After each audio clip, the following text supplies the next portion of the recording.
రాత్రి అంతా లేదు కూడి లేదు మాకు మాకే పట్టలేదు మా మహేష్ కావాలి మా మహేష్ కావాలి పవన్ కళ్యాణ్ గారి నాయకత్వం పవన్ కళ్యాణ్ గారి నాయకత్వం పవన్ కళ్యాణ్ గారి నాయకత్వం పవన్ కళ్యాణ్ గారి నాయకత్వం పవన్ కళ్యాణ్ గారికి పాదాభివందనం పవన్ కళ్యాణ్ గారికి పాదాభివందనం పవన్ కళ్యాణ్ గారికి పాదాభివందనం పవన్ అన్నా నీకు జై పవన్ అన్నా నీకు జై మాకు పశ్చిమంలో నిలబడే నాయకుడు ఎవరు లేడు ముస్లింలకి అండగా ఎవరు లేరు ఇద్దరు కార్పొరేట్లు ముస్లిం గెలిచారు రూపాయి బిస్కెట్ ఇప్పించలేదు ఎమ్మెల్యేగా చేశారు ముస్లింలు చాక్లెట్ ఇప్పించలేదు మా మహేష్ అన్న ముస్లింల కోసం అంతగా నిలబడ్డారు కాళీచౌదర్గా భూములు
మనం మాట్లాడాల్సింది మన పార్టీ అధ్యక్షులు పవన్ కళ్యాణ్ గారు పిఠాపురంలో పోటీ చేస్తానని ప్రకటించారు. ప్రకటించిన తర్వాత అక్కడ మరి పొత్తులో ఉన్న పార్టీలు నిన్న చాలా బీభత్సం సృష్టించాయి. పవన్ కళ్యాణ్ గారు స్వయంగా మన పార్టీ అధ్యక్షులు పోటీ చేస్తున్న దగ్గర తెలుగుదేశం పార్టీ నాయకులు బ్యానర్లు చించి కార్యాలయం తగలబెట్టి నానా దుర్భాషలు ఆడితే తెలుగుదేశం పార్టీ నాయకుల్లో బాధ్యత కలిగిన ఒక్క నాయకులు కూడా బయటకు వచ్చి మాట్లాడారు. పొత్తు ధర్మం ఇలాగైతే ఎలా అని నేను మీతో ఒక మాట పంచుకోవాలనుకున్నాను. ఎందుకంటే పవన్ కళ్యాణ్ గారి మీద ఎవ్వరు మాట్లాడినా మనం స్పందించాం. వైసీపీ నాయకులు మాట్లాడినా స్పందించాం, బయట నాయకులు మాట్లాడినా స్పందించాం. మరి పొత్తు ధర్మంలో పవన్ కళ్యాణ్ గారు పోటీ చేస్తానన్న పిఠాపురం స్థానంలో మరి విపరీతం జరుగుతున్నప్పుడు పవన్ కళ్యాణ్ గారికి పొత్తులో ఉన్న పార్టీలు మద్దతు ఇవ్వాలా వద్దా? మరి ఇంత డ్యామేజ్ జరుగుతున్నప్పుడు పొత్తు ధర్మంలో ఏ విధంగా ఇది న్యాయమో కూడా మనం జన సైనికులుగా మన బాధ్యత తీసుకోవాలి. ఎందుకు ఈ మాట మాట్లాడుతున్నానంటే మనం 2019లో కూడా ఓడిపోయాం. జాగ్రత్తలు తీసుకోవాల్సిన బాధ్యత జన సైనికులుగా మన మీద ఉంది. 2019లో కూడా ఓడిపోయాం కదా, మనం పార్టీ అధ్యక్షుడిని గెలిపించుకోలేకపోయామని చెప్తారు కదా.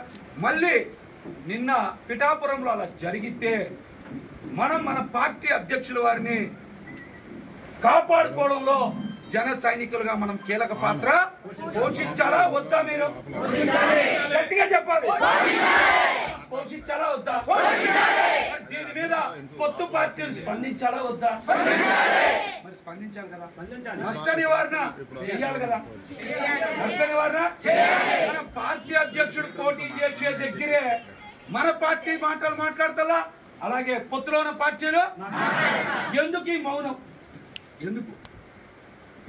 ఎందుకు పిఠాపురం లాంటి చోట మనం పోటీ చేస్తామని చెప్తే, స్వయంగా మన పార్టీ అధ్యక్షులు పోటీ చేస్తామని చెప్తే, మరి అక్కడ డ్యామేజ్ కంట్రోల్ చేయాల్సినటువంటి బాధ్యత అందరి మీద ముఖ్యంగా మన పార్టీ అధ్యక్షుడు కాపాడుకోవాల్సిన బాధ్యత జన సైనికులుగా మన మీద ఉందా? ఉందా? దీని మీద మనం మాట్లాడాలి, దీని మీద మనం చర్చ చేయాలి, దీని మీద చర్చ చేయాలి. పొత్తు ధర్మంలో అందరూ కూడా కలిసి రావాలి, అందరూ కలిసి రావాలి, అందరూ పొత్తు ధర్మం పాటించాలి. పాటించినప్పుడు మాత్రమే ఓట్ల బదిలీ అనేది స్వయంగా మన పార్టీ అధ్యక్షుడికే నిరసన గలమనిపిస్తే దాన్ని మనం ఏ క్రమంలో చూడాలి? మనం బాబు శేఖర్ మనం ఏ కోణంలో చూడాలి? మనం మనం మన పార్టీ అధ్యక్షుడిని కాపాడుకోవడానికే మన కవచంలా పని లేదా అనేది మనం డిస్కస్ చేయాలి దీని మీద మనం. అందుకనే మేము రమ్మను. మనం రాష్ట్రం బాగుండాలని చెప్తున్నామా? ఎవరు బాగుండాలని చెప్తున్నాము? అన్ని బాగుండాలి, ఖచ్చితంగా బాగుండాలి. మన అధ్యక్షుడే బాగోకపోతే ఎవరు బాగుంటారు? మన అధ్యక్షుడే బాగోకపోతే ఎవరు బాగుంటారు అనేది కూడా మనం మాట్లాడాలి. మన పార్టీలో ఒక్క నాయకుడు కూడా మాట్లాడరేంటి? స్వయంగా మన పార్టీ నాయకులే మాట్లాడరేంటి? ఇంతవరకు బయటికి రావాలి కదా. మరి రాష్ట్ర నాయకత్వం ఎందుకు స్పందించాలి? మన పార్టీలో కూడా